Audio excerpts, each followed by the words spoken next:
meus alunos, sejam bem-vindos aí à nossa revisão de direito constitucional. Eu sou a professora Bruna Vieira e nós vamos trabalhar os principais tópicos da disciplina do direito constitucional que caem na sua prova da OAB, né? Hoje é sexta-feira, estamos aqui, ainda dá tempo de ler alguns artiguinhos da Constituição. Lá na sua prova são 7 questões de direito constitucional que você precisa acertar pelo menos a metade, tá bom? Um pouquinho mais ainda melhor, tá? Mas talvez com a revisão você consiga acertar as 7 questões de direito constitucional. E o que a gente vai lembrar? A primeira coisa que a gente vai lembrar é da teoria geral. E falando da teoria geral, preciso lembrar qual é o princípio, né, que fundamenta todo o direito constitucional. Bom, o princípio basilar do direito constitucional é o princípio da supremacia da Constituição. É isso mesmo. A Constituição está no ápice da pirâmide. O que isso significa dizer? Que a Constituição está no ápice e que todas as normas infraconstitucionais, ou seja, tudo que está abaixo da Constituição, deve guardar relação de compatibilidade, deve estar de acordo com o texto constitucional. Sob pena dessas normas, né, daquilo que não estiver de acordo, não for compatível com o texto constitucional, sob pena dessas normas serem declaradas inconstitucionais. E como é que essas normas vão ser declaradas inconstitucionais? Por aquele mecanismo que sempre cai na sua prova, o mecanismo do controle de constitucionalidade. É isso mesmo. Quero mandar um abraço para todo mundo que está assistindo, tá? De fora, dentro aqui de São Paulo mesmo ou fora de São Paulo, pessoal que está assistindo legal de todo o Brasil, tá? Sucesso para vocês, vai dar tudo certo. Vamos revisar aqui os principais pontos de direito constitucional, mas eu tenho certeza que se já vem estudando, a aprovação é certa, tá?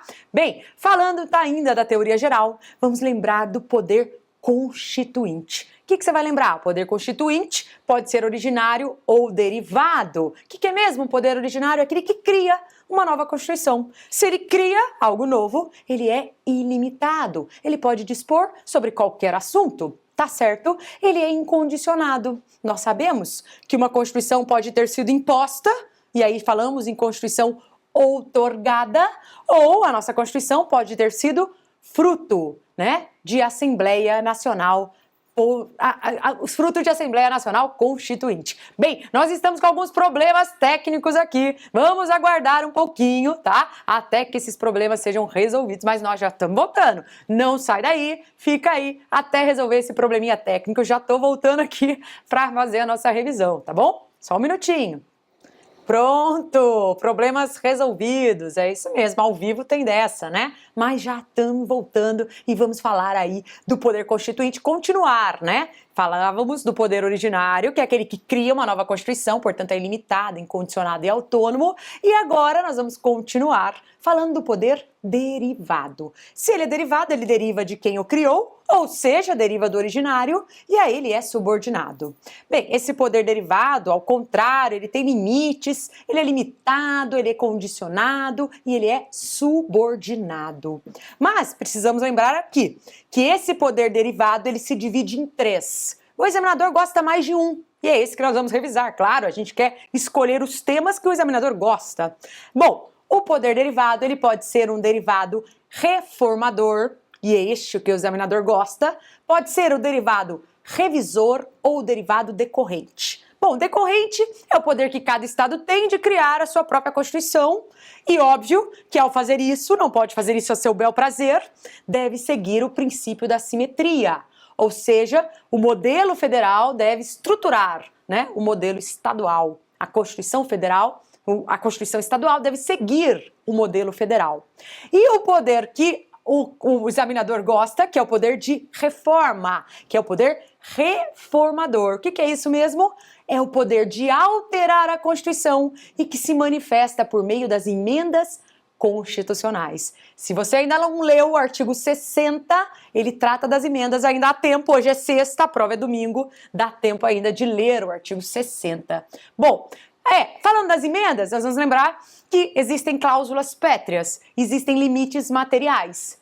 Tem alguns assuntos, né, acobertados pela cláusula pétrea, tá, que não podem ser objeto de emenda que tenda a aboli-los. Quais mesmo? Forma federativa de Estado, já caiu questão. Será que eu posso transformar o Brasil num Estado unitário, em que há concentração de poder num único ente federativo? Não posso, porque o Estado Federal, a forma federativa de Estado, é cláusula pétrea. Nem por emenda pode ser feito algo que tenda a abolir a forma federativa de Estado, tá? União, Estados-membros, Distrito Federal e municípios. E quem é que protege, né, essa repartição, essa divisão de atribuição?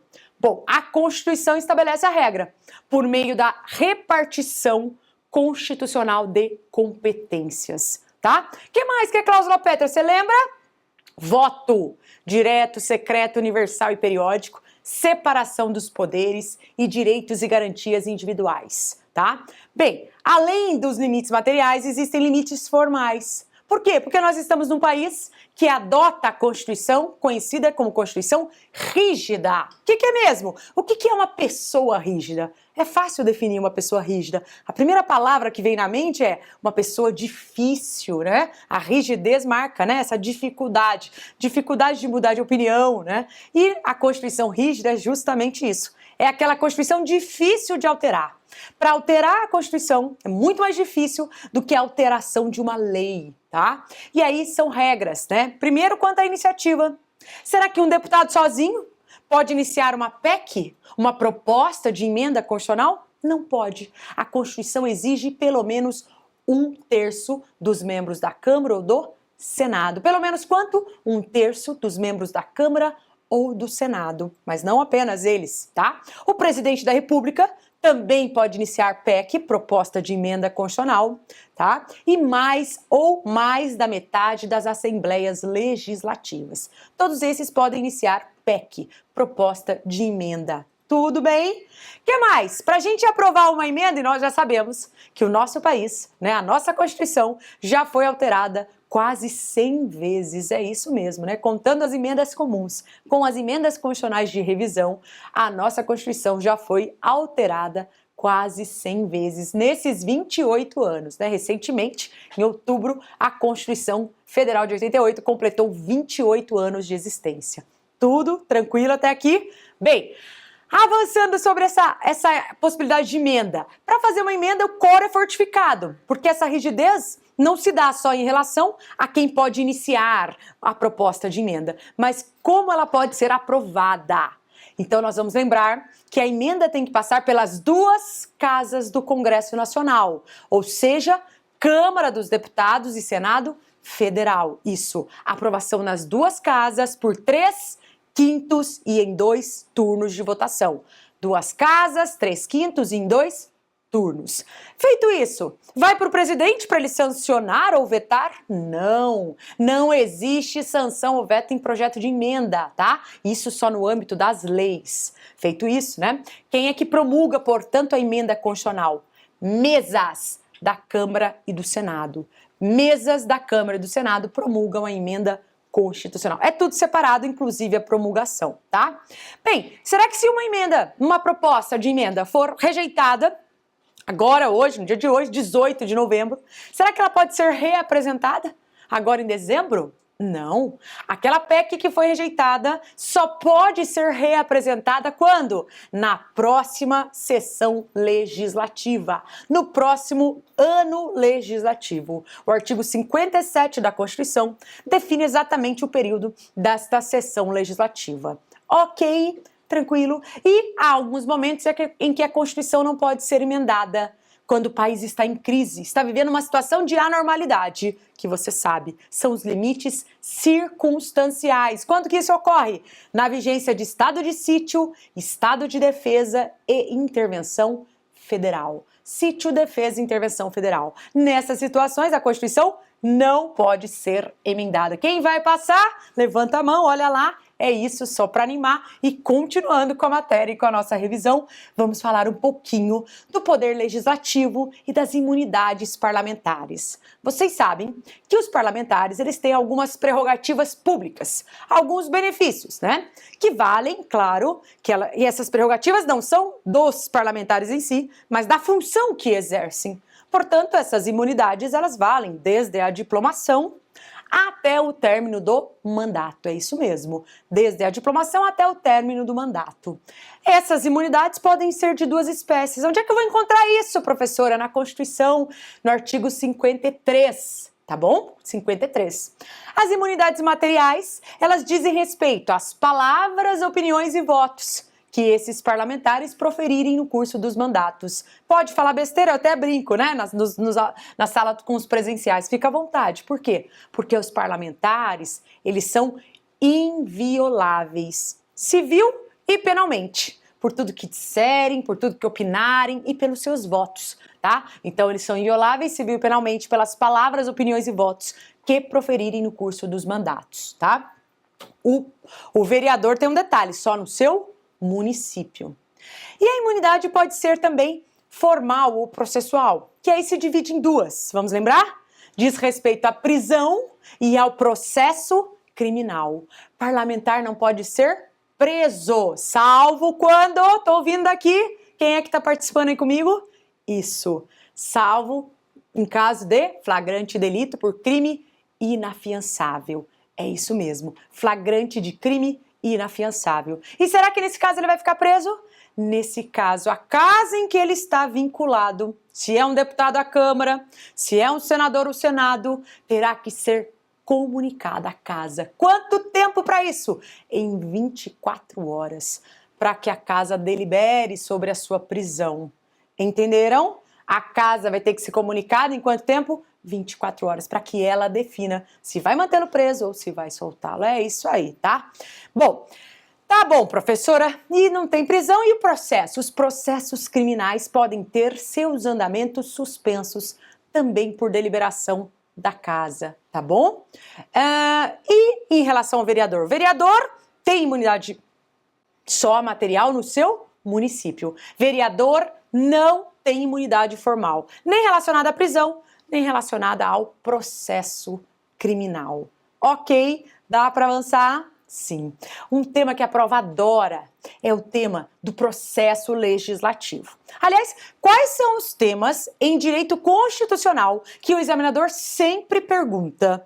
Bom, ele sempre faz questionamento sobre o controle de constitucionalidade, sobre o processo legislativo, sobre um dos poderes, executivo, legislativo ou judiciário, uma sobre remédios, né? Uma sobre organização do Estado, em especial competências, tá? Lá no artigo 22 da nossa Constituição, competência privativa da União, pergunta alguma coisa sobre isso, tudo bem? Às vezes pergunta uma sobre remédios, uma sobre nacionalidade, direitos políticos, depende aí do humor, né? Mas processo legislativo, controle de constitucionalidade, competência, organização do Estado, né? Sempre cai, remédios, direitos e garantias, sempre cai alguma coisinha sobre isso. Bem, sobre o processo legislativo, a fase que o examinador mais pergunta é a fase de sanção ou veto presidencial. Mas para eu chegar até ela, é ideal que eu fale um pouquinho do processo legislativo como um todo, tá? Bom, o que é esse processo legislativo? É um procedimento para se fazer leis. É aquele procedimento formal e solene previsto na Constituição para criar leis, né? E ele observa algumas regras. Regras que, se não forem cumpridas, estas regras serão o quê? Declaradas inconstitucionais. Aliás, o projeto de lei que não seguir as regras relacionadas ao processo legislativo, esse projeto será declarado formalmente inconstitucional. Porque hoje, uma lei, ela tem que ter compatibilidade com a Constituição, não só em relação ao seu conteúdo, a sua matéria, mas em relação às regras relacionadas ao processo legislativo. Primeira coisa, iniciativa, artigo 61 da nossa Constituição. Alguém tem que deflagrar, alguém tem que iniciar o projeto de lei. E aí nós vamos lá ver naquele artigo 61 que há a possibilidade, né, de um deputado, um senador, o presidente da República, a iniciativa popular. Vamos lembrar? A iniciativa popular de leis tem que ter assinatura de quanto, gente, no âmbito federal? 1%, bastante gente, viu? Do eleitorado nacional, mas não pode estar concentrado, por exemplo, tudo aqui em São Paulo. Tem que estar dividido em pelo menos 5 estados, com no mínimo 3/10 dos votos em cada estado. Então, um projeto de lei de iniciativa popular, por exemplo, a lei da ficha limpa, tem que passar, tem que ter esse quórum, 1% do eleitorado nacional, dividido em pelo menos 5 estados, com no mínimo 3/10 dos votos em cada estado. Bom, sobre a iniciativa, nós precisamos lembrar do parágrafo 1º do artigo 61, que traz alguns projetos, alguns temas que só podem ser iniciados pelo presidente da República. E aí a gente lembra, né, que são aqueles projetos de iniciativa privativa do presidente da República, isso. Por simetria, né, no âmbito estadual, se nós pensarmos nesses projetos, nós vamos lembrar que no âmbito estadual, esses projetos só podem ser iniciados pelos governadores e no âmbito municipal pelos prefeitos. Uma coisa que eu já vi na sua prova, imaginemos que um projeto de iniciativa privativa do presidente seja iniciado por um deputado. Só que lá na frente, o presidente vai lá e sanciona e o projeto vira lei. Pergunto a vocês, será que esse projeto é válido? Será que esse projeto é constitucional ou é inconstitucional? Inconstitucional, é isso. O que é que o Supremo entende? O Supremo entende que a sanção presidencial, ela não convalida vício de iniciativa, é isso mesmo. Então, o fato do presidente sancionar um projeto que era para ele ter iniciado não faz com que o projeto deixe de ser inconstitucional. Ele é inconstitucional. Ok? Tá, avançando então. Bem, os projetos normalmente passam pela Câmara e pelo Senado. Começam normalmente pela Câmara. Agora, há projetos que começam no Senado. Por exemplo, como no próprio senador dá início, deflagra. Aí o Senado faz a função de casa iniciadora e a Câmara a função de casa revisora. Agora, se for projeto de iniciativa extraparlamentar, se for outros, né, do próprio deputado, aí começa na Câmara, a Câmara inicia, o Senado revisa. Bem, iniciado o projeto, seja por meio de iniciativa popular, seja de iniciativa privativa, enfim, nós vamos para a segunda fase desse processo legislativo. E a segunda fase é a chamada deliberação legislativa, ou seja, tem que discutir esse projeto no âmbito do poder legislativo, é isso mesmo, tá? Estão acompanhando? Ótimo, vai passar pelas comissões, vai ser colocado em votação, tá? Vamos supor que o projeto seja aprovado. Por exemplo, lei complementar, é necessário o voto da maioria absoluta. Se for um projeto de lei ordinária, basta a maioria simples. Então vamos supor que o projeto seja aprovado. Acabou? Não. Após a deliberação legislativa, existe ainda a deliberação executiva. E essa a prova gosta, hein? Essa o examinador gosta, tá bom? Deliberação executiva. O que é isso? É o momento em que o presidente da República vai sancionar ou vetar um projeto de lei. E a minha pergunta é a seguinte: se chegar o projeto de lei na mesa do presidente da República, ficar lá parado o projeto, 15 dias úteis, o presidente não fizer nada, o que é que ocorre? Será que é o veto ou será que é a sanção? Você já sabe. Olha, isso é batido na prova da OAB. Tá, se chegar na mesa do presidente e ficar parado 15 dias úteis, ocorrerá a chamada sanção tácita. É isso mesmo. Bem, se com 15 dias úteis sem manifestação ocorre a sanção tácita, a contrário senso, eu pergunto, se o presidente quiser vetar esse projeto, qual o prazo que ele tem? 15 dias úteis, isso mesmo. E o presidente, se ele quiser vetar, ele tem que alegar um desses dois motivos. Olha, tá acordado? Fala pra mim. Quais são os motivos que podem fazer com que o presidente vete um projeto de lei? São dois os motivos previstos lá no artigo 66 da Constituição. Tá com a Constituição? Já abre aí. Assistir a aula de direito constitucional tem uma premissa, né? Trazer a Constituição, abrir a Constituição. Ou o site do Planalto, o meu tá aqui. Se eu precisar de algum, já vou colocar para vocês na tela. Tem que estar com a Constituição aberta, tá? Bom, então o artigo 66 trata do veto. Então nós falamos que o presidente deve observar o prazo de quanto mesmo? 15 dias úteis. Tá, e alegar um desses dois motivos. Me ajudem. Quais são os dois motivos que podem levar o presidente da República a vetar um projeto de lei? Eu tô ouvindo daqui.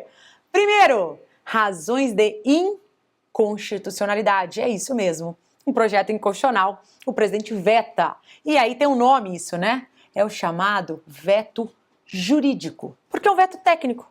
Aliás, quando o presidente veta, porque está fazendo aí, analisando a constitucionalidade daquele projeto, ele está fazendo controle de constitucionalidade, é isso mesmo. E é um controle prévio. Por que prévio? Porque controle prévio, gente, é prévio a quê? É prévio à lei. Visa evitar que uma lei que fira a Constituição vire lei. É melhor prevenir que remediar. Então, o controle prévio é feito em relação ao projeto de lei. Tá certo? Bem, o presidente vai lá, veta, porque é inconstitucional, controle prévio, veto jurídico. Mas há ainda outro motivo, outra razão que o presidente pode se valer para vetar um projeto de lei. Alguém lembra?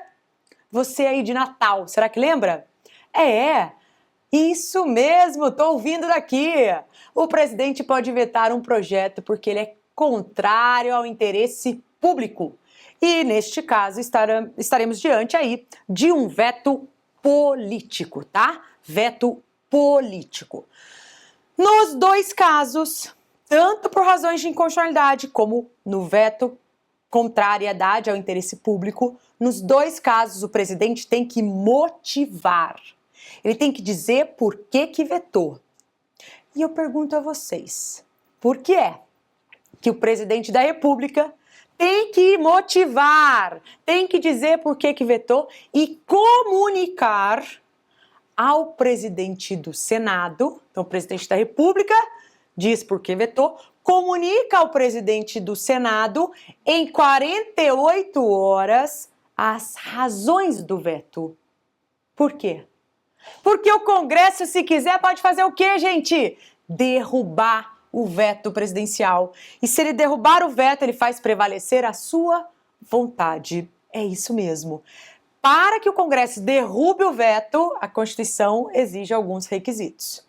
Primeiro, que a derrubada do veto tem que se dar em sessão conjunta às duas casas do Congresso Nacional, Câmara e Senado. Isso mesmo, sessão conjunta, Câmara e Senado. E esta derrubada deve se dar pelo voto da maioria absoluta dos membros. Repitam comigo, sessão conjunta e voto da maioria absoluta dos membros.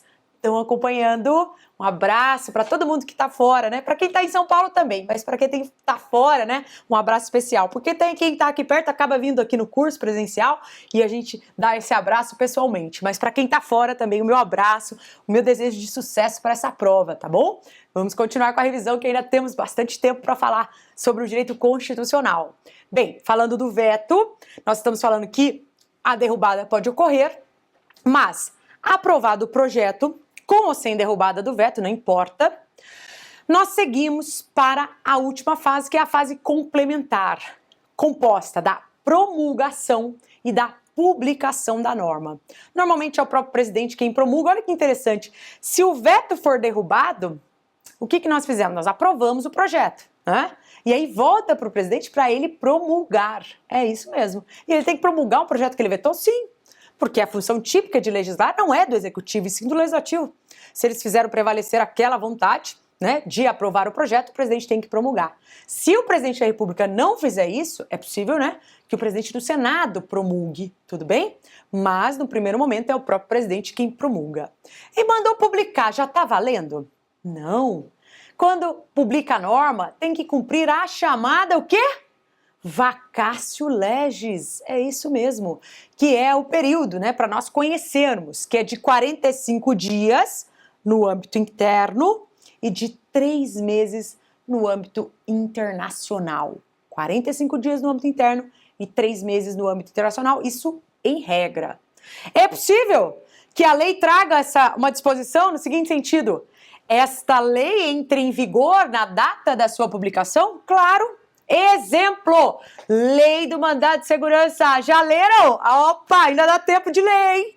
Lei 13.300, de 23 de junho de 2016, Ela saiu antes do seu edital, de modo que ela pode cair na sua prova. Se você ainda não leu a lei que regulamentou o mandado de junção, faça o favor de ler, tá? Ou leia até o artigo que eu tenho sobre isso, né? Breves comentários sobre a lei do mandado de junção, que já está publicado também. Se quiser ler direto os comentários, também fique à vontade. Tem vídeo também na internet, né? Nós colocamos aqui pelo Legal, fiz um vídeo, uma aula específica sobre a lei do mandado de junção. Ainda há tempo. Faça a sua parte, eu faço a minha e saímos todos felizes, né? Você aprovado e eu satisfeita pelo seu resultado. Porque aqui o meu único objetivo é ajudá-lo a gabaritar, a acertar as 7 questões de direito constitucional. Porque o constitucional todo mundo tem medo, acha a matéria difícil, que é isso? Nada. Aqui a nossa missão é tornar o direito constitucional leve, tornar o direito constitucional acessível para que você acerte. Porque para quem precisa fazer 40 pontos, acertar 7 de constitucional, tá de bom tamanho, né? Tá de bom tamanho.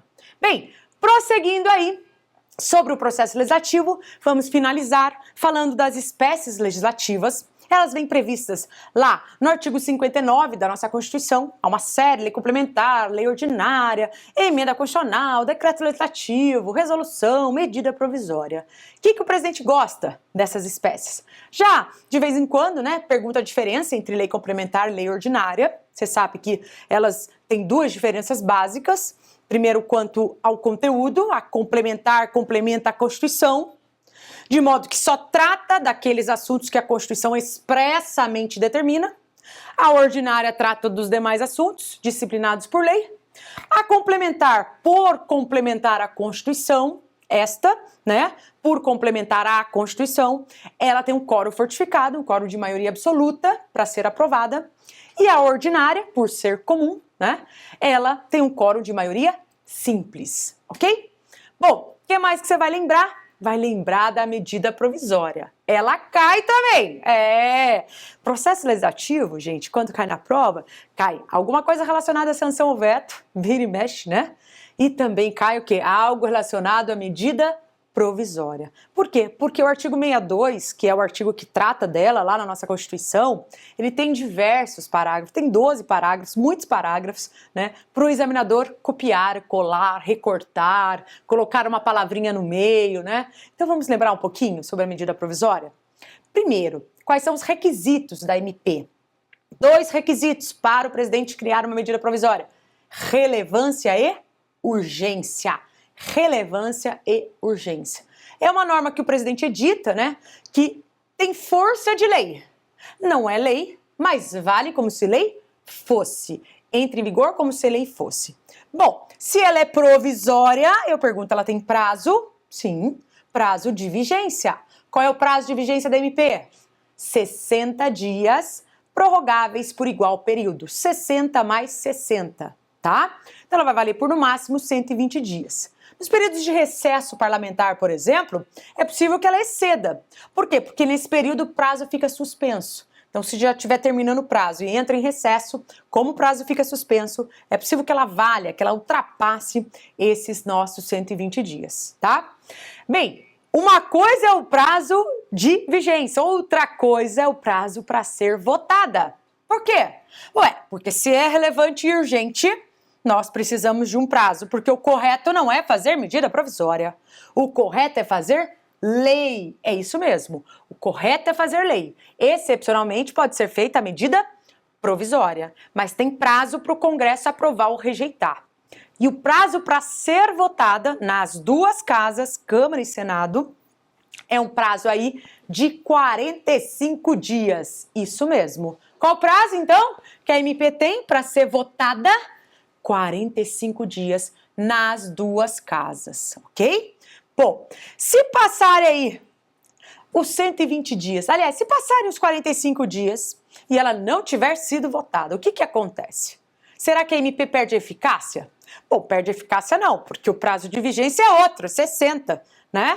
Mas alguma coisa tem que acontecer, porque senão não haveria razão da Constituição trazer um prazo para que a MP seja votada, né? Bom, passado o prazo para votação, a MP ela entra em regime de urgência. O que é isso? Tem que ser votada imediatamente. Tem que ser votada imediatamente? sob pena de trancar a pauta, sob pena de sobrestamento do feito. Nada mais pode ser votado enquanto não decidirem sobre a medida provisória. Agora, se mesmo assim, lá no Congresso eles não fizerem nada e passar todo o prazo de vigência e ela não foi convertida em lei, não foi aprovada, não foi rejeitada, o que acontece? Será que ela é convertida em lei automaticamente? Não. Se esse prazo não for observado, né, passados aí os 120 dias, ela, sem votação, né, ela perde a eficácia. Perde a eficácia. Sabe como? De forma retroativa. Ex tunc. É como se nunca tivesse existido. É como se nunca tivesse existido. Aí você pode perguntar, mas professora Bruna, ela existiu. E existiu como se lei fosse. Aliás, eu estou cumprindo. Porque uma medida provisória, quando entra em vigor, entra como se lei fosse. Como é que ficam as relações jurídicas que foram estabelecidas na vigência desta medida provisória? Como ficam? Quem vai dizer como essas relações jurídicas ficam é o Congresso Nacional. Então, o Congresso Nacional terá que regulamentar, isso já caiu 3 vezes, eu não estou falando aqui à toa, tá? Já caiu 3 vezes essa prova. Como o Congresso Nacional regulamenta as relações jurídicas estabelecidas na vigência de uma medida provisória. Então, o Congresso Nacional terá de regulamentar essas relações por meio de decreto legislativo. Então, como é que o Congresso regulamenta? Por meio de decreto legislativo. Ok? Há algumas matérias que não podem ser objeto de medida provisória, lá no 62, parágrafo 1º da Constituição, né? Por exemplo, a matéria reservada à lei complementar. Sim, porque se no Congresso aquela matéria é aprovada só por maioria absoluta, não vai ser o presidente sozinho que vai fazer uma medida provisória sobre aquele assunto, né? A matéria que está pendente de sanção ou veto. O projeto de lei está pronto. Só falta o presidente sancionar. Ele vem com cara de pau fazer medida provisória? Não. O correto é fazer lei e não medida provisória. Ok. Avançando, chega dessa história de processo legislativo, eu não aguento mais, professora Bruna. É muita informação, muda o assunto para eu poder sobreviver, para eu poder respirar. Tá bom, Poder Executivo? Tá. Poder Executivo, você vai lembrar de 2 temas que a prova gosta, da sucessão presidencial e da responsabilidade do presidente da República. Tá. Sobre a sucessão presidencial, você vai lembrar que na falta do presidente, quem é que assume? Nós sabemos. Aliás, no nosso país aconteceu isso. Tá. Na falta do presidente, quem assume é o vice. É isso mesmo. Agora, e se faltar o presidente e o vice, o que acontece? Nós temos uma ordem de sucessão presidencial, tá? Essa ordem, provisoriamente, porque existem os casos de substituição e os casos de vacância. Bom, na substituição, a ausência do presidente é uma ausência temporária, passageira. Ele sai para um afastamento médico, uma viagem, né? Diferente aí da sucessão, que aí é uma ausência, na vacância, né? Vacância, que é uma ausência definitiva, morte, condenação num processo de impeachment, isso tudo. Bem, se faltar o presidente e o vice, nós vamos chamar o presidente da Câmara. É o Casezu, eu brinco, né? Primeiro o presidente da Câmara, depois o presidente do Senado Federal e, por fim, o presidente do Supremo Tribunal Federal. Câmara, Senado, Supremo. Câmara, Senado, Supremo, nesta ordem, tá? Só que esse povo todo só ocupa o cargo de forma temporária, passageira, ou até que se façam novas eleições. Então, assim, se existir, né, havendo aí dupla vacância, por exemplo, morte do presidente e do vice, novas eleições terão de ser feitas. Então, havendo dupla vacância nos cargos da presidência da República, morte do presidente e do vice, por exemplo, novas eleições terão de ser feitas. E aí nós vamos lembrar, se essa dupla vacância se ocorrer nos 2 primeiros anos do mandato, a prova gosta disso, tá? Nos 2 primeiros anos do mandato, teremos o quê? uma eleição direta dentro de 90 dias. Então, se isso ocorrer nos 2 primeiros anos do mandato, eleição direta dentro de 90 dias. Por outro lado, se essa dupla vacância se der agora, nos 2 últimos anos do mandato, no penúltimo, no segundo biênio, nos 6 meses anteriores, enfim, nos 2 últimos anos do mandato, nós teremos a chamada eleição indireta. Ou seja, quem é que vai escolher o novo presidente e o novo vice? Ah, isso mesmo, o Congresso Nacional. Então, se for nos 2 últimos anos do mandato, o Congresso Nacional é quem vai escolher o novo presidente e o novo vice. É a chamada eleição indireta. Você pode me perguntar uma coisa. O voto é direto, professora. E você me diz que isso é cláusula pétrea. Como é que agora vem com essa cara de pau para me dizer que existe eleição indireta, né? Bem, o constituinte originário foi quem excepcionou a regra, de modo que esta eleição indireta é constitucional. Se houvesse uma emenda constitucional querendo trazer novos casos de eleição indireta, de fato essas emendas teriam de ser declaradas inconstitucionais. Aliás, pode uma norma constitucional ser declarada inconstitucional? Pode. Se fruto do poder derivado. Se for uma emenda, por exemplo. Sim, porque a emenda é limitada. Ela tem que observar as regras do artigo 60, sob pena da própria emenda, que é norma constitucional, mas sob pena desta própria emenda ser declarada inconstitucional. Tá?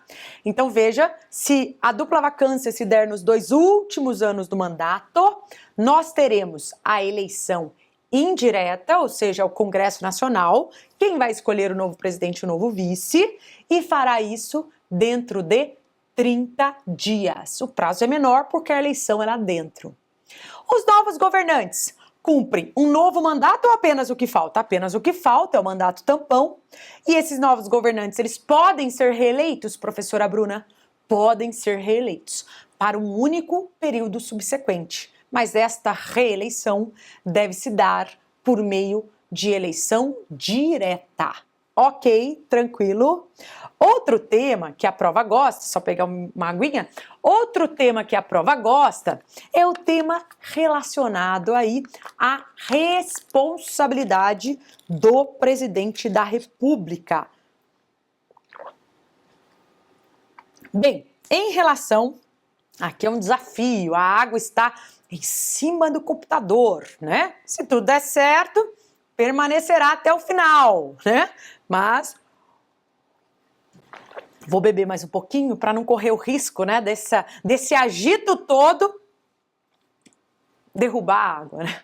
Mas não há de ser nada, como eu disse para vocês, fiquem tranquilos e nós vamos falar da responsabilidade do presidente, que é a seguinte, ela observa um procedimento bifásico. É o seguinte, alguém vai ter que autorizar. Se esse alguém não autorizar, nem começa o processo de apuração de responsabilidade contra o presidente. E como isso ocorreu recentemente no nosso país, nós podemos lembrar, quem é que autoriza? E se você errar isso daí, nem conversa comigo, hein? Quem autoriza o início do processo e julgamento contra o presidente da República? Quem é? Isso é a Câmara dos Deputados por 2/3 dos membros, tá? 513, 2/3 de 513. Já caiu o número, viu? É, já caiu. Então, nós temos 513 deputados, 2/3 dos 513. Então, quem autoriza o processo e julgamento contra o presidente? O início do processo, Câmara dos Deputados por 2/3 dos membros. Tá. Se a Câmara autorizar, nós teremos que passar para a segunda fase e identificar a natureza do crime. Por que eu preciso identificar a natureza do crime? Para saber quem julga. Se for um crime comum, quem é que julga o presidente da República? Supremo Tribunal Federal. Agora, se for um crime de responsabilidade, artigo 85 da Constituição, quem vai julgar o presidente no caso de crime de responsabilidade? O Senado Federal. É o famoso processo de impeachment. Quem julga o presidente da República? No caso de crime de responsabilidade, o Senado Federal. Não vai errar, hein? É a Câmara? Não. É o Supremo? Não. É o Legale? Não. Quem é? Senado Federal. Ok? Ótimo. Prossigamos. Se o presidente for condenado, no mínimo 2 sanções, perda do cargo com inabilitação para o exercício de função pública. Cuidado, né? No nosso caso, o que aconteceu? A presidente Dilma foi condenada à perda do cargo, mas não foi inabilitada por exercício de função pública por 8 anos. Então, se a prova quiser utilizar este caso que aconteceu, nós temos que responder que as sanções foram separadas. Mas o que diz a Constituição, perda do cargo com inabilitação para o exercício de função pública. Então, você vai responder de acordo com a pergunta. Nós, na OAB, não questionamos. Nós dançamos conforme a música. Ai, professor, mas eu não gosto de samba. Mas você está no Rio de Janeiro, na passarela, né, no meio do carnaval, tenta dançar, ou pelo menos senta, né? Não fica querendo discutir. É a mesma coisa. Se o examinador perguntar sobre o que aconteceu no nosso país, você vai ter que falar que as sanções foram desmembradas, que houve aí a condenação pela perda do cargo, mas ela não foi condenada à inabilitação para exercício de função pública. Por outro lado, se o examinador perguntar o que diz a Constituição, a resposta será perda do cargo com inabilitação para o exercício de função pública por 8 anos. Entenderam? Não é momento para ficar discutindo com o examinador.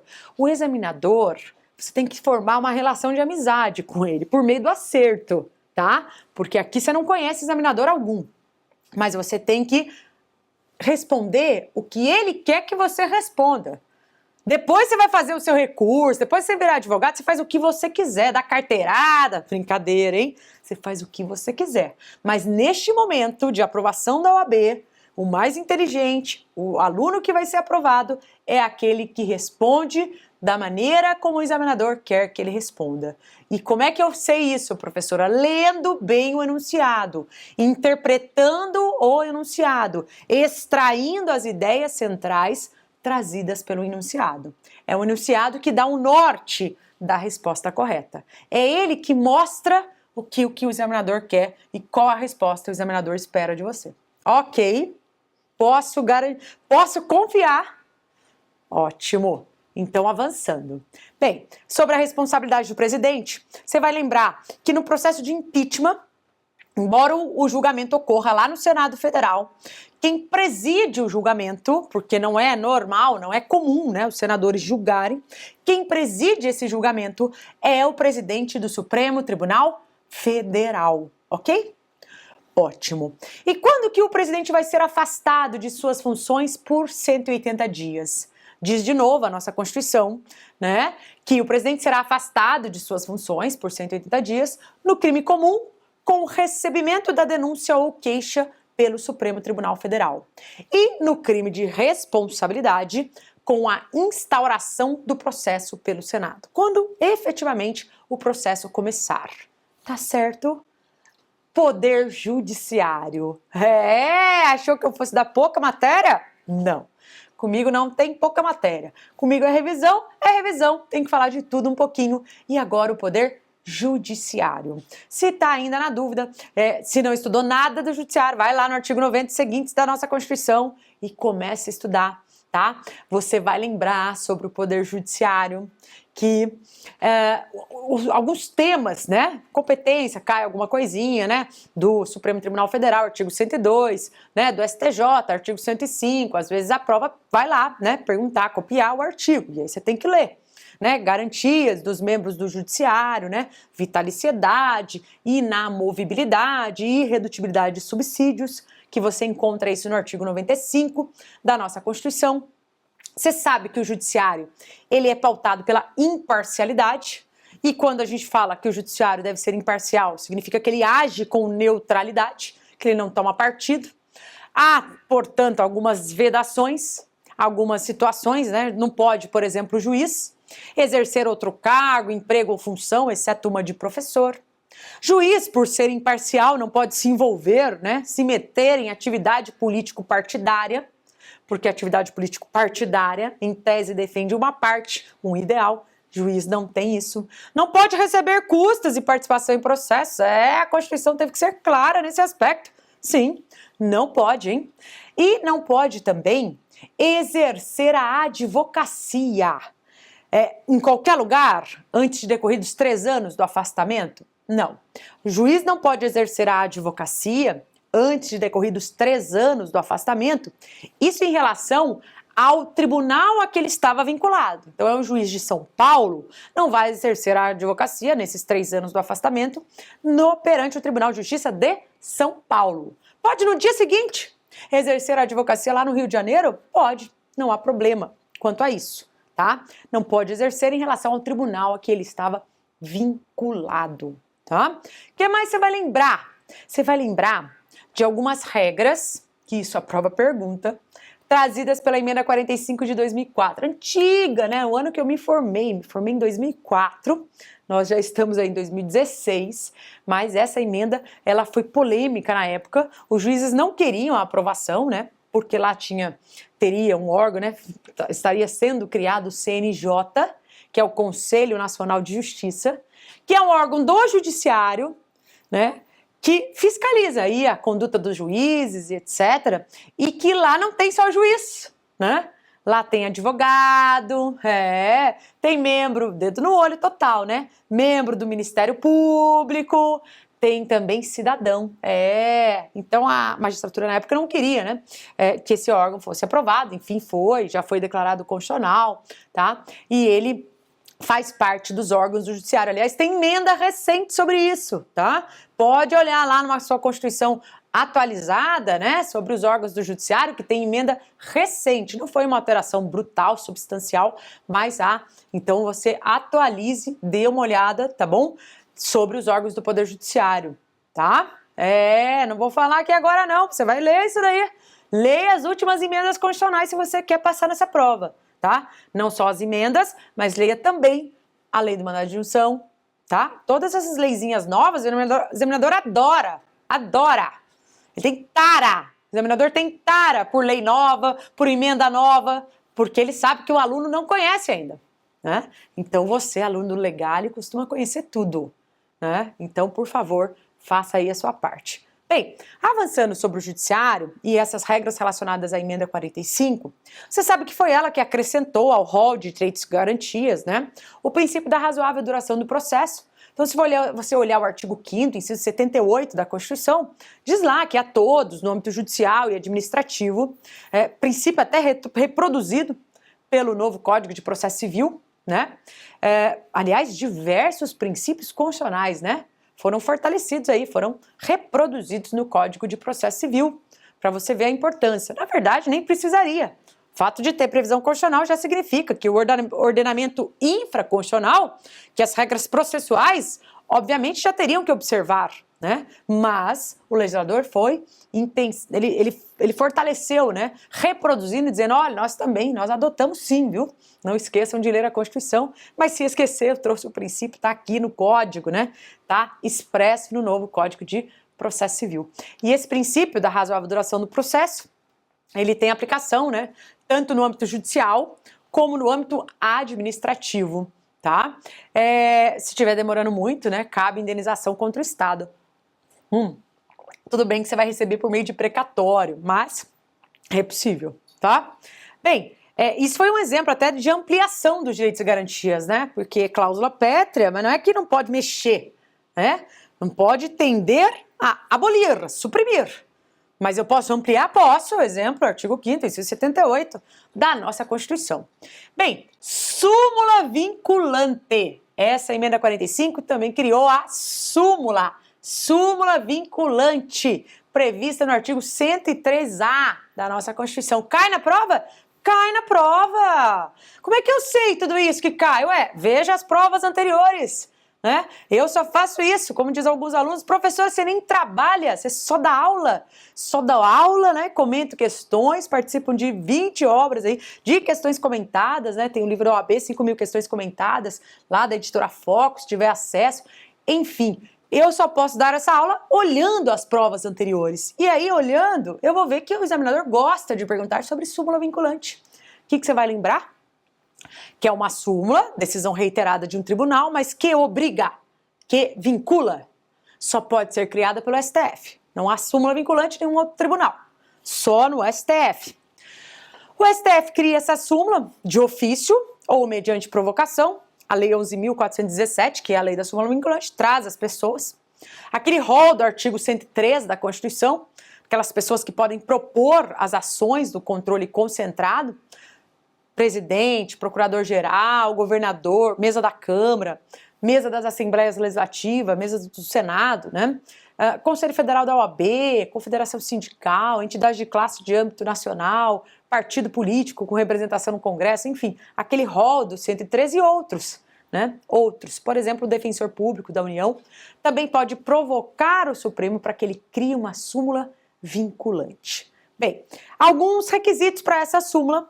Primeiro é que tem que tratar de matéria constitucional. E não é qualquer matéria constitucional. Matéria constitucional divergente e que esteja acarretando multiplicação de processos. É isso. E tem que ser aprovada também, né, por o colo de 2/3 dos membros. Tem que ser aprovada, tá? Não é simples assim para aprovar uma súmula vinculante. E o detalhe é que ela obriga, é que ela vincula. E a minha pergunta é, a súmula vincula quem? Quem que essa súmula vincula? Ah, professora, ela vincula tudo. Não é bem assim, tá? Ela vincula, repita comigo, os órgãos do Poder Judiciário, isso, os órgãos do Poder Judiciário e toda a administração pública. Órgãos do Judiciário, exceto o próprio Supremo, que pode cancelar, né? Órgãos do Judiciário e toda a administração pública, direta, indireta, federal, estadual e municipal. Mas esta súmula, ela não vincula, isso já caiu. Tá acordado ainda? Acorda então. Opa, vamos lá, direito constitucional são 7 questões. Não dá para dormir. Não, agora não, né? Deixa para dormir depois da prova, domingo à noite, aí você descansa, relaxa, né? Faz uma meditação, vai ficar numa banheira, vai para a piscina, faz alguma coisa, né? Para poder desestressar, porque eu sei que esse momento é um momento pesado, tá? Mas eu tô com vocês, porque o meu sucesso é o seu sucesso, de modo que você precisa ser aprovado para eu continuar, né? Vendo que estava dando certo, que está funcionando, né? Continuar trabalhando para o seu desempenho. Aliás, hoje pela manhã eu estava na OAB aqui em São Paulo, né?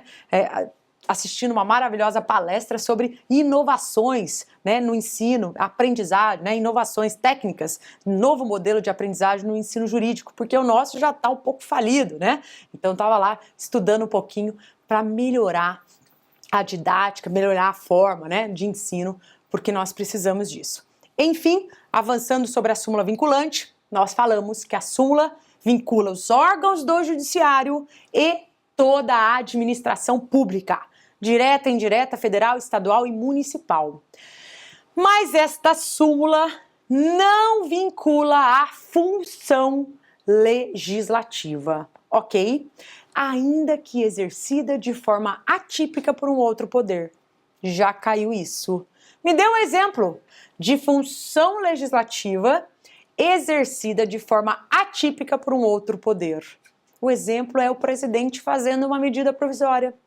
Então, o presidente, quando faz uma medida provisória, professora, essa medida pode colidir com a súmula? Pode. Por quê? Porque a súmula não vincula a função legislativa, ainda que a função legislativa seja exercida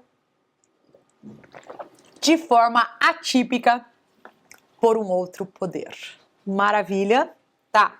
Professora, se alguém que está vinculado pelo efeito da súmula vinculante não a cumpre, cabe alguma coisa? Cabe. Reclamação ao STF. Vai lá fofocar para o Supremo. Olha, a administração pública aqui embaixo não está cumprindo a sua decisão. Reclamação ao STF. Agora preste atenção. Imaginemos que a própria súmula esteja com problema. A súmula está viciada. Não em drogas. A súmula tem problema. Não tratou, por exemplo, de matéria constitucional. É uma súmula aí que fala de algo previsto em lei. Não. Súmula vinculante no Supremo é só sobre matéria constitucional. Então, para combater a própria súmula, não cabe as ações do controle concentrado, não. A DI, a DC, a DPF, nada disso. Para combater a própria súmula, nós precisamos o quê? Um pedido de cancelamento ou de revisão. Pedido de cancelamento ou de revisão pelas mesmas pessoas que podem propor a sua edição. É isso mesmo. Então, esse pedido de cancelamento pelas mesmas pessoas que podem propor a sua edição. Maravilha? Ótimo. Bem, passeamos um pouco pelos poderes, passeamos um pouco pela teoria geral, passeamos um pouco pelo processo legislativo. Temas que sempre caem na sua prova. E dá ainda para nós passearmos um pouquinho pelos remédios constitucionais. Então, lá no artigo 5º da nossa Constituição, existe um rol, né, de direitos e garantias, um rol de 78 incisos. Se você não leu ainda, dá tempo de ler. Não dá para errar a cópia do artigo 5º. Você pode até errar uma questão complexa de controle de constitucionalidade. Agora, errar cópia de artigo da Constituição, aí não, hein? Aí não. Então, por favor, se não leu ainda o artigo 5º, faça o favor de ler, tá? Tem um rol de incisos, 78 incisos, que traz o núcleo dos direitos e garantias, tá? E nesse núcleo nós encontramos também os remédios constitucionais. Nós vamos lembrar do habeas corpus, do habeas data, do mandado de junção com lei nova, né? Com lei única, na verdade, é nova, porque saiu agora, 23 de junho de 2016. Mandado de segurança e ação popular. Habeas corpus protege o quê? Liberdade de locomoção, ir, vir e permanecer. É isso, né? Liberdade que pode estar sendo ameaçada ou já violada. Se há uma ameaça à liberdade de locomoção, o HC agora é preventivo, tá? Se, por outro lado, houver violação, HC repressivo. Lá no preventivo é um salvo-conduto, o pedido, e no repressivo é um alvará de soltura. Ambos são informais, não precisa de capacidade civil, não precisa de advogado, não precisa observar requisitos formais, exceto uma segunda fase em penal, né? Que aí, obviamente, você deve respeitar requisitos, mas, fora isso, o HC é informal. Um ente privado, né, um particular, pode figurar no polo passivo, né? Então, por exemplo, um hospital que segura alguém por falta de pagamento, um hospital privado, cabe habeas corpus, né? Que eu brinco até que o hotel pode segurar sua bagagem, caso você não pague, né? As diárias. Mas não pode segurar você não. Liberdade de locomoção, tá? Bem, existe um caso na Constituição que, ainda que haja violação a essa liberdade, não cabe HC, que é para discutir o mérito, né, de sanção disciplinar militar. Artigo 142 da Constituição, você vai encontrar lá, parágrafo 1º, você vai encontrar que não cabe HC nessa hipótese. Mas o que a prova já perguntou? A exceção da exceção, né? Ela já perguntou. Pega aqui para mim, por favor. A exceção da exceção. Isso porque eu desliguei, né? Mas isso é só... Pega aqui para mim, por favor. A exceção da exceção, que diz respeito a exatamente isso. Desliga para mim que é... Pode desligar direto. Gente, falha, nossa, mas vamos avançar, né? Não há. Pode tirar até, eu também não sei direito aí. Parece aluno, né? Não é... É musiquinha para dar uma animadinha. Bom, vamos avançar. Estamos falando aí... Opa, desculpa. Deixa eu desligar aqui de uma vez, né? Porque isso aqui é o... Não que eu acorde esse horário, né? Mas é um alarme assim mal acionado. Mas não há de ser nada, prossigamos, estamos falando aqui dos remédios constitucionais. É ao vivo mesmo, né? Olha só, essa é boa, né? Porque tá cheio de curso aí que fala assim, ó, é ao vivo. Ao vivo? Ao vivo você vê assim, né? Esse é ao vivo mesmo, eu tô aqui mesmo. Que horas são, aliás? Olha aqui no meu relógio, são 17h40 46, 47 minutos, né? Horário de verão aqui, 18 de novembro de 2016, nós estamos revisando o direito constitucional, falando dos remédios agora, tá? E o habeas corpus, existe um caso na Constituição que não cabe HC. Quando é que não cabe? Para discutir o mérito, para discutir punição disciplinar militar. Só que tem um detalhe. Imaginemos que quem tenha determinado a prisão, sequer seja militar, tá? E aí, o que a gente vai discutir? Essa pessoa que determinou a prisão não é nem militar. Eu não quero discutir o mérito, o porquê da ordem. Eu quero discutir competência. Eu quero discutir questões sobre legalidade. Isso mesmo. Ah, nesse caso, o remédio é cabível, segundo o Supremo. Então, por outro lado, gente, se a questão do militar, né, estiver relacionada a questões de legalidade, por exemplo, a autoridade que determinou a ordem de prisão sequer era militar, não tinha competência para isso, diz o Supremo que o remédio é cabível. Habeas data. O habeas data, ele protege a liberdade de informação. Não é qualquer informação. É informação sobre a sua pessoa. É isso mesmo. Liberdade de informação sobre a sua pessoa. Não cabe para informação de terceiros. Cuidado com isso, tá? Já caiu.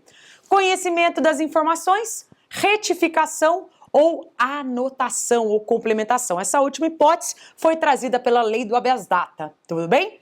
Bom, essas informações têm que ter caráter público, ou seja, elas podem ser repassadas a terceiros quando solicitadas. Tudo bem? É necessário primeiro a tentativa na via administrativa, sob pena de não conhecimento do habeas data, e o processo administrativo e a ação de habeas data são gratuitos, tá? O processo administrativo que antecede também é considerado gratuito, tá? O habeas data ele tem prioridade de tramitação, salvo em relação a dois outros remédios que têm bens jurídicos mais importantes, que é o habeas corpus, que protege a liberdade de locomoção, e ao mandado de segurança, ok? Então, passando agora para falar um pouquinho do mandado de segurança. Bem, primeira observação, é um remédio residual, cabível apenas quando não der para entrar com habeas corpus ou habeas data. É isso mesmo. Então, o mandado de segurança, ele é residual. Cabível apenas quando não der para entrar com habeas corpus ou habeas data. Se der para entrar com outro remédio, se for liberdade de locomoção, habeas corpus, se for informação relativa à pessoa do impetrante, habeas data, tá? Se for outro direito líquido e certo, aí, mandado de segurança. E o que é direito líquido e certo? Bem, o direito líquido e certo é aquele em que há prova documental pré-constituída. O sujeito é portador do vírus HIV, ele tem AIDS e ele tem um laudo que comprova a doença. Veja, ele sim tem direito líquido e certo a receber a medicação do SUS, ok? Tem prazo? Tem prazo. Qual é o prazo para a gente impetrar mandado de segurança? Ouvido aqui. Galera sabe o prazo. Prazo decadencial de 120 dias. Prazo decadencial de 120 dias, contados da ciência do ato impugnado. Fui lá pedir o remédio, não, começou a contar o prazo decadencial, tá? O mandado de segurança, você deve lembrar que ele pode ser impetrado tanto na via individual quanto na esfera coletiva. Então, o mandado de segurança pode ser individual ou coletivo. O individual está lá no artigo 5º, inciso 69 da Constituição, e o coletivo no artigo 5º, inciso 70 da nossa Constituição, tá? Ambos, né, são regidos pela Lei 12.016 de 2009. E o coletivo, quando cai, o artigo 5º, inciso 70, cai quem pode impetrar mandado de segurança coletivo. E é só memorizar o artigo 5º, inciso 70. Partido político com representação no Congresso Nacional, partido político com representação no Congresso Nacional, organização sindical, entidade de classe e associação legalmente constituída e em funcionamento há pelo menos um ano. Partido político com representação no Congresso, organização sindical, entidade de classe e associação legalmente constituída e em funcionamento há pelo menos um ano. É isso, tá? Bom, sobre a ação popular, o que você vai lembrar? Ação popular, ela, dos remédios, é a única que admite discussão de provas, tá?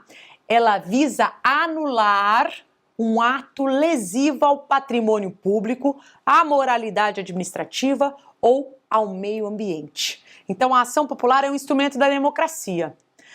Ela tem 3 objetivos, né? Proteção do patrimônio público, da moralidade administrativa e do meio ambiente. Ela tem um detalhe importante. Ela só pode ser proposta por quem? Pelo cidadão, é isso mesmo. Só pode ser proposta pelo cidadão, que é aquele que tem título de eleitor e está no exercício dos seus direitos políticos, tá? Que não está com os seus direitos políticos suspensos. Não, ele vota, pode, está tudo regularizado, tá bom? Bem, esta ação popular é uma ação isenta de custas, salvo comprovada má-fé. E essa má-fé, né, comprovada má-fé, é porque esta má-fé tem que ser declarada expressamente pelo juiz, tudo bem? Se a má-fé, né, for efetivamente, o juiz tem que declarar expressamente, tá? Isso já caiu na sua prova. E olha que interessante, o autor popular, se ele ganhar a ação, ele tem direito a honorários. O autor popular é o nome dado para aquele que entra com a ação. Ele tem direito a honorários. E se ele perder, ele não vai pagar honorários. É uma forma de estimular esta busca, né? Essa fiscalização do patrimônio público, tá? E vamos finalizar com mandado de injunção. Finalizar a primeira parte, que eu ainda vou falar um pouquinho de direito internacional. Não pense que acabou não, tá? Ainda vou falar um pouquinho de internacional e vou falar de nacionalidade lá no internacional, porque pode cair nas duas, tanto em constitucional como em internacional, tá bom? Bem, sobre o mandado de injunção, você vai lembrar que a lei, né? O que o mandado de injunção faz? Combate a omissão inconstitucional. O que é isso, né? Bom, as normas constitucionais, pela teoria clássica, elas podem ser classificadas. Você até sabe disso. Norma constitucional de eficácia plena, contida e limitada. A plena é aquela que por si só produz a plenitude de seus efeitos. A contida é aquela que também produz por si só os seus efeitos, mas ela admite, ela deixa em aberto que a lei a contenha, que a lei a restrinja.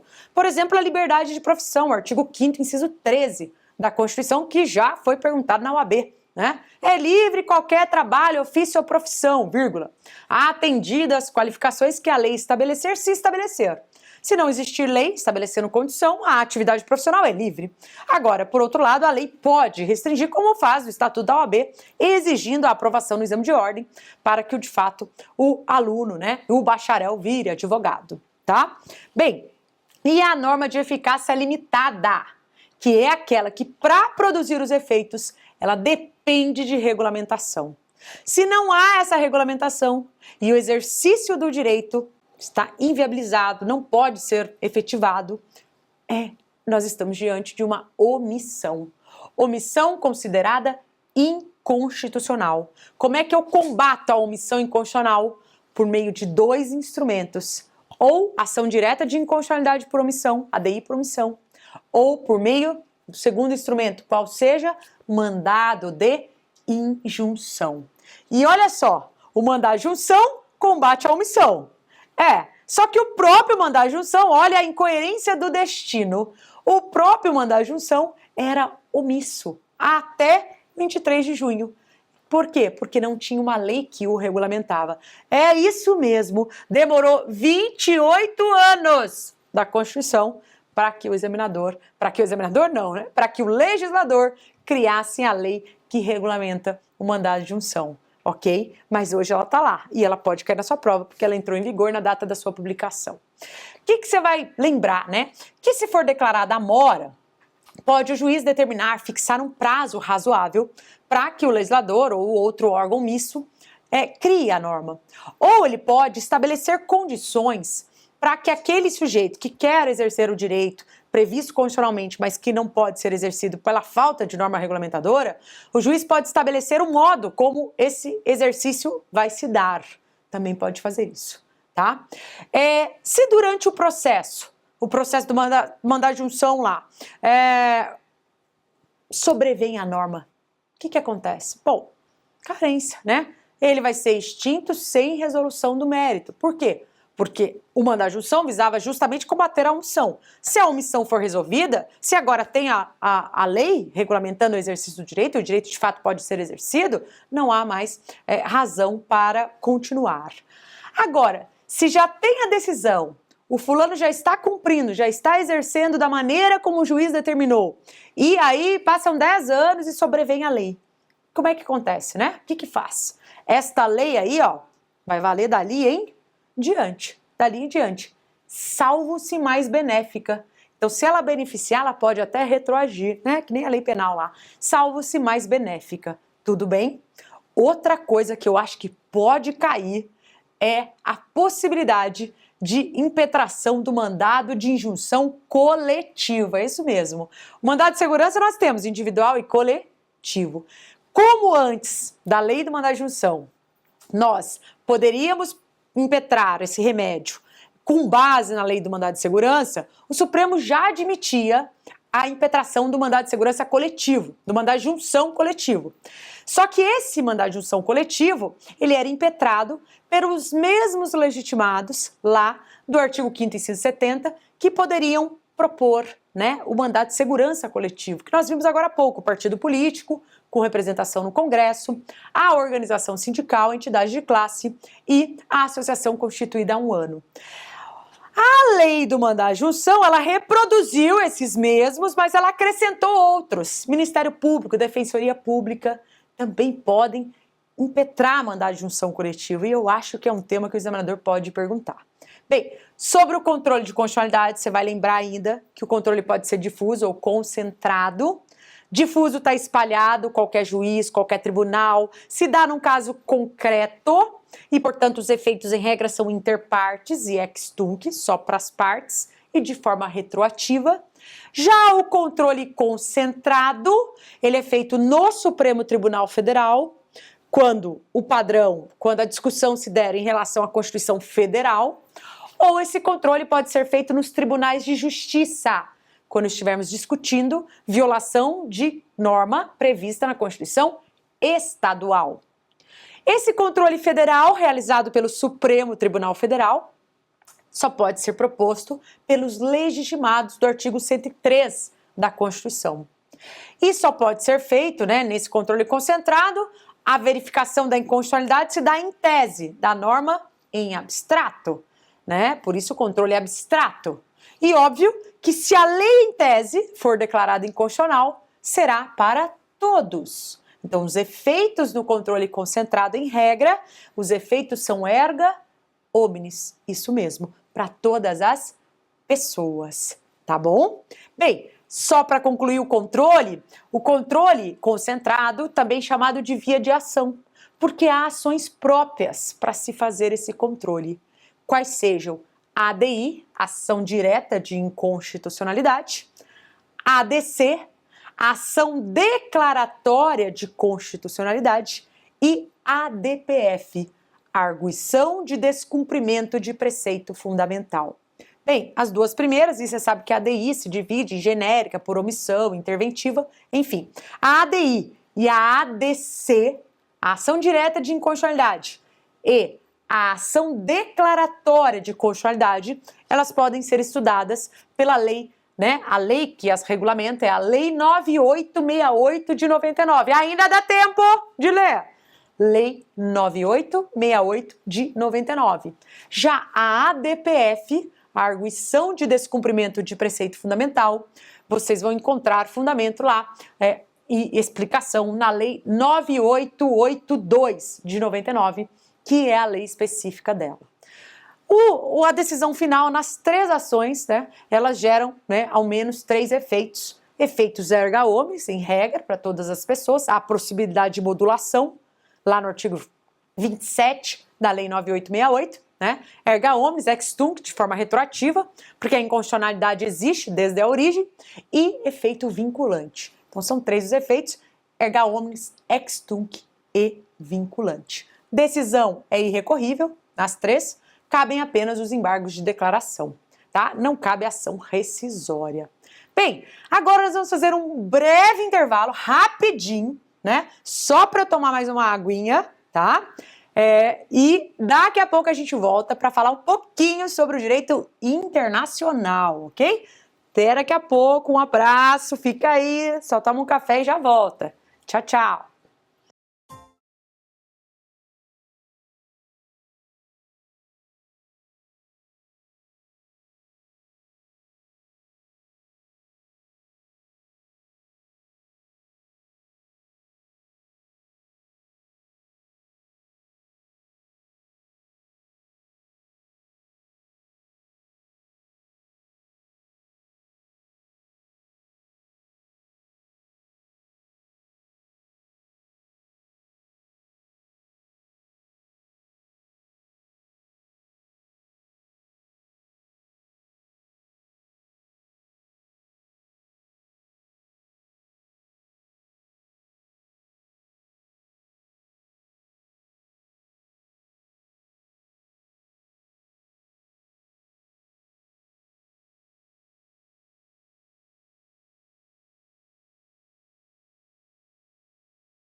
Vamos lá, estamos de volta, a professora Bruna, agora é internacional, revisão, temos alguns minutos aí para revisar o direito internacional. Bom, primeira coisa que você vai lembrar, são duas questões, tá? E pode cair tanto relacionado ao direito internacional público, como em relação ao direito internacional privado. Se aparecer algo relacionado ao direito internacional privado, que a GV gosta, você vai lembrar da Lei de Introdução às Normas do Direito Brasileiro. Se não leu ainda, dá para ler também. A antiga LIC, lembram? Da Lei de Introdução ao Código Civil? Agora tem outro nome, já faz tempo, né? Lei de Introdução às Normas do Direito Brasileiro, porque de fato ela não tratava apenas de direito civil, ela tratava inclusive de direito internacional privado. Tá? Artigo 7º e seguintes. Vai resolver, né, aquelas normas de conexão. Casou um americano, casou com uma brasileira, o casamento foi celebrado aqui, qual lei que aplica? Ou eu celebrei um contrato com uma empresa privada do Brasil, com uma empresa argentina, o contrato foi celebrado no Chile, qual é a regra que aplica? É isso, né? Então, quem resolve isso daí é a Lei de Introdução às Normas do Direito Brasileiro. É possível que você dê uma olhadinha lá na LINDB, na antiga LIC, no artigo 7º e seguintes. Em relação ao direito internacional público, você vai lembrar do princípio da soberania, né? Que os países, né, eles são independentes, né? Um não pode intervir no outro, eles detêm igualdade. Tá? Você vai lembrar do artigo 4º da nossa Constituição, que traz ali alguns princípios que regem o Brasil nas suas relações internacionais, igualdade entre os países, né? Você vai ver lá também a prevalência dos direitos humanos, você vai ver a concessão de asilo político, a autodeterminação dos povos, então tá tudo lá no artigo 4º da nossa Constituição. E vai lembrar um pouquinho sobre os tratados, que também já foram objeto de questionamento na sua prova, né? Aliás, nós somos signatários de muitos tratados, né? Você, agora, nesses dias que antecedem, é melhor ler a Constituição porque ficar buscando regra em tratado, né? O Brasil faz parte, né, de mais de 8.000 tratados, mas obviamente que a prova gosta de alguns e vamos lembrar das regras gerais. Então, um tratado, gente, ao ser incorporado, você vai lembrar que, em regra, segundo o Supremo, ele vale como lei ordinária, né? Excepcionalmente, esse tratado pode valer como emenda constitucional, porque o artigo 5º, parágrafo 3º da nossa Constituição, ele traz essa possibilidade de um tratado valer como emenda. Mas a Constituição exige para isso o cumprimento de 2 requisitos. Não é qualquer tratado. Tem que ser um tratado sobre direitos humanos. Tem que ter este conteúdo. Tratado sobre direitos humanos. E este tratado tem que ser aprovado pelo mesmo processo legislativo de aprovação da emenda. Então, para valer como emenda, tem que ser aprovado como tal. Ou seja, tem que passar pelas 2 casas do Congresso, tem que ser aprovado por 3/5 em cada casa e em 2 turnos de votação. Bem, mas essa regra, né, de um tratado poder valer como emenda, veio com a emenda 45 de 2004. E a minha pergunta é, será que antes disso nós não éramos signatários já de outros tratados sobre direitos humanos? Sim, vários, né? E aí teve um julgamento sobre o Pacto São José da Costa Rica. E isso já caiu na sua prova também. Você vai perguntar para mim, professora, cabe prisão civil por dívida no Brasil? A resposta é depende. A Constituição diz, né? Não haverá prisão civil por dívida, exceto em 2 casos: devedor de alimentos e depositário infiel. Só que essa possibilidade do depositário infiel não cabe mais. Por quê? Porque nós somos signatários do Pacto São José da Costa Rica e ele proíbe, ele admite apenas a prisão civil do devedor de alimentos. E o questionamento é, pode isso, né? Então essa ideia chegou no Supremo Tribunal Federal e o Supremo entendeu que o Pacto São José da Costa Rica, ele não teria nem esse caráter de lei ordinária e nem de emenda, porque não foi aprovado com quórum, com as regras relacionadas ao processo legislativo da emenda. Mas por ser de direitos humanos, só pelo fato de ser de direitos humanos, ele já estaria acima das leis. Ele estaria aí um caráter supralegal, acima das leis, mais abaixo da Constituição. É isso, né? Aí você fala, mas como é que ele tornou inaplicável uma regra prevista na Constituição, já que ele é supralegal, mas é infraconstitucional? Bom, porque veja, Quando a Constituição traz no rol de direitos e garantias uma regra dizendo o seguinte: não haverá prisão civil por dívida, exceto em 2 casos, a minha pergunta é: qual é o direito que está por trás desta regra, da proibição da prisão civil como regra, excepcionando em 2 casos? Será que é o direito à prisão? Claro que não. O direito protegido por trás dessa regra, já que vem previsto o inciso do artigo 5º, é o direito à liberdade. Então a regra é a liberdade, é isso mesmo.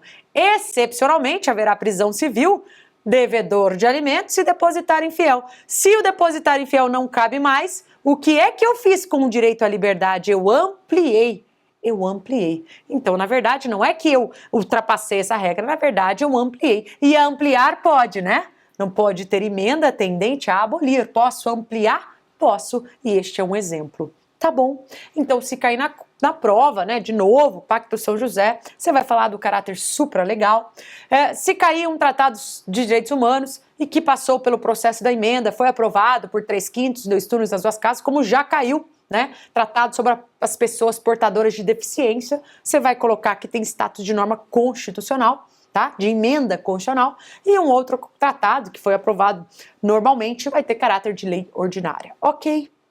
É isso que eu queria falar, né? Rapidamente sobre os tratados. Você vai lembrar ainda dos mecanismos, né, de saída compulsória, né? Então, sobre o estrangeiro.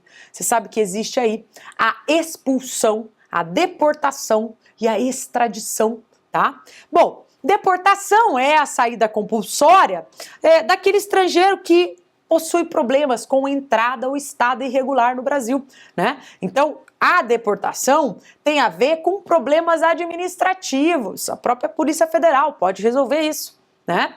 Então, tem a ver com o estrangeiro especificamente que tem problemas administrativos. Sanado esse problema, pode voltar sem problema algum, tá?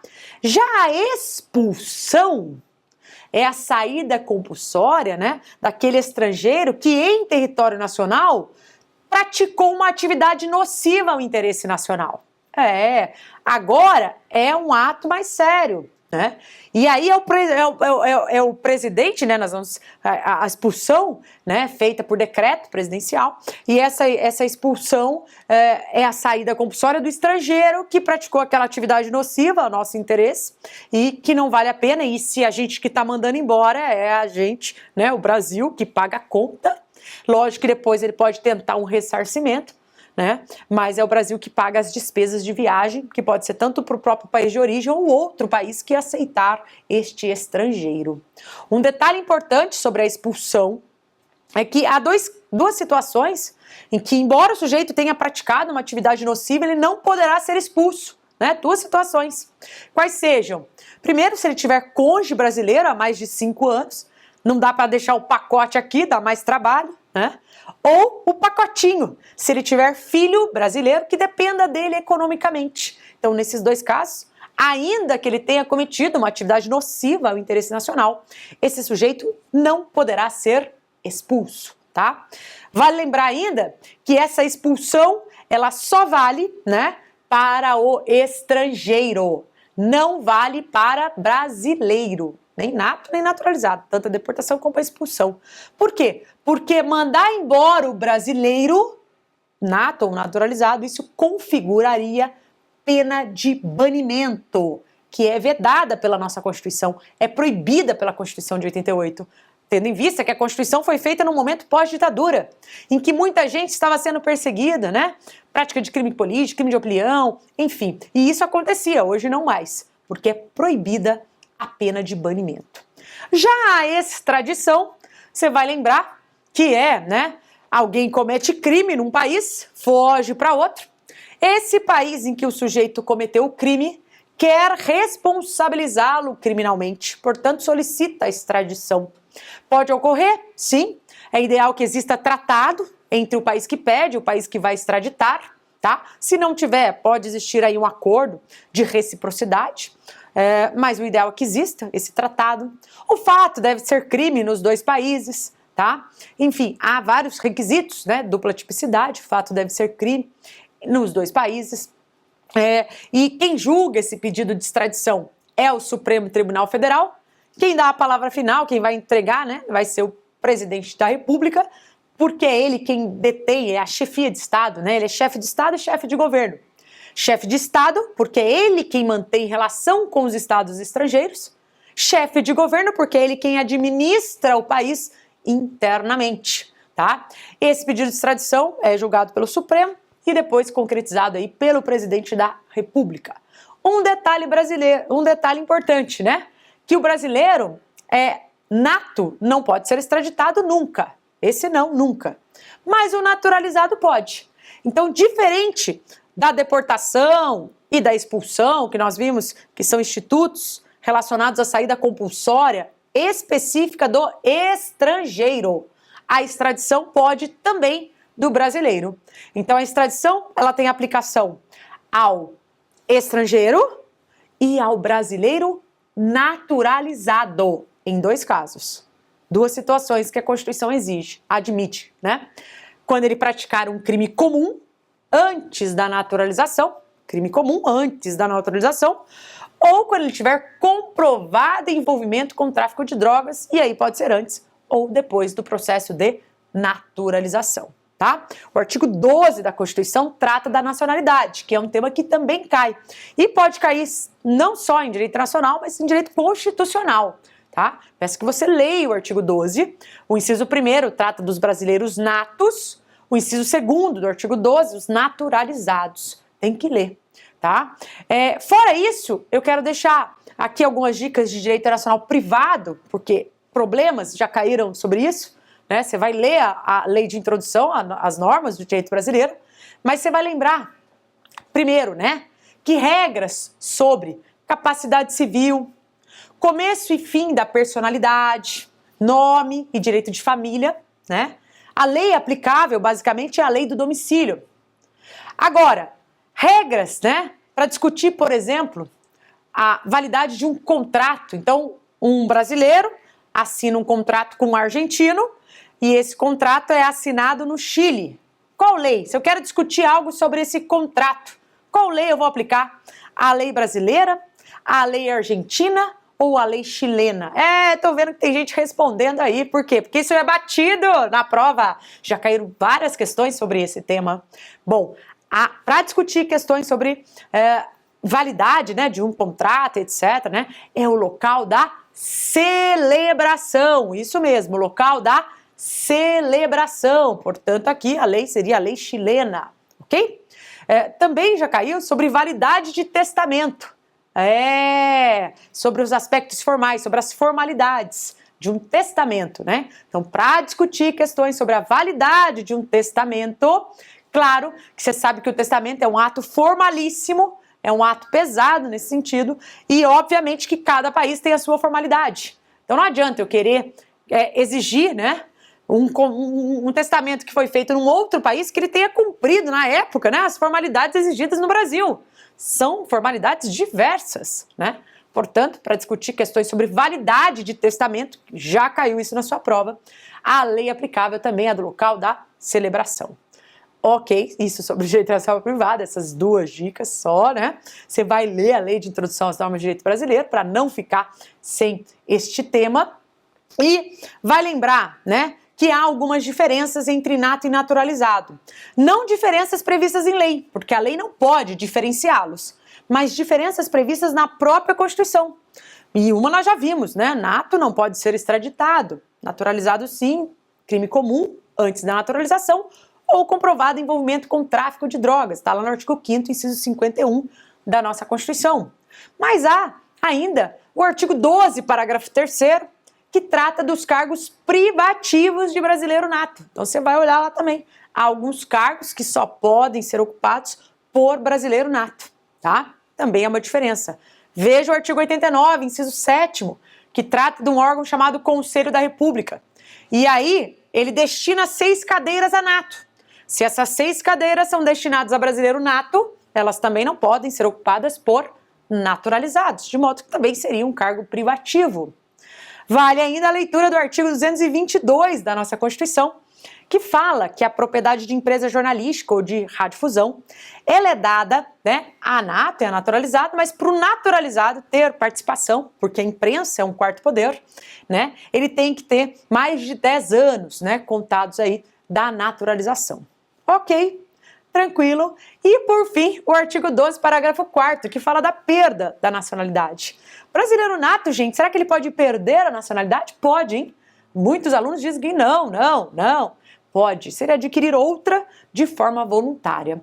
Agora, há um caso de perda no artigo 12, parágrafo 4º, inciso 1º, que fala, né, que aquele que tiver cancelada a sua naturalização por conta de ter praticado uma atividade nociva ao interesse nacional, enfim, se ele teve cancelado, ele não pode, né, ele perde. Quem é que pode ter cancelado a sua naturalização? Só quem foi naturalizado.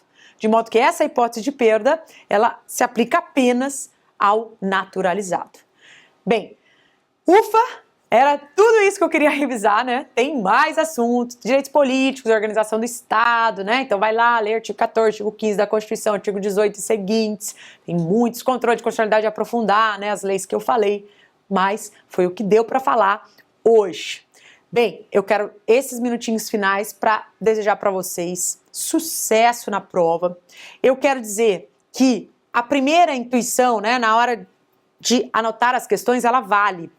Não troque a alternativa, é isso, né? Os alunos, né, cada 5 que você troca, você erra 4. Você não sabe, deixa, responde no final. Começa por aquilo que você mais sabe, para pontuar já no começo, né? Depois de 2 horas, 3 horas de total esgotamento e de cansaço físico, que de fato, físico e mental, né, que você vai conseguir acertar. Portanto, comece por aquilo que você realmente sabe, né, deixando para o final as outras. Não troque as alternativas, tenha fé, né, que vai dar certo, né? Não chegue lá já com o peso da reprovação. Esqueça todas as provas que você fez até hoje, todas as suas reprovações. Esta é uma prova nova, é uma nova chance, uma nova oportunidade de você ser aprovado. Mas você tem que chegar querendo ser aprovado, sem aquele temor do passado. O passado já passou, como o próprio nome diz, então você precisa estar presente nesta prova. Para você passar, você precisa estar lá de corpo e alma, querendo esta aprovação, de fato acreditando que ela é possível. Nós, professores dos cursos preparatórios, né, aqui do Legale, uma equipe formada para isso, né, que deseja a sua aprovação e acredita em você. Se você não tem força ainda para acreditar na sua própria força, use a nossa, né, que a nossa está aqui disponível para vocês levarem aí toda essa energia positiva, porque o sucesso de vocês reflete no nosso trabalho. Por isso, nós desejamos de coração que vocês sejam aprovados, tá? Era isso que eu queria falar. Fique aí com o meu abraço. Depois me mande lá um e-mail, adiciona lá no Face, me contando como é que foram em Direito Constitucional. Espero que dê tudo certo. Até!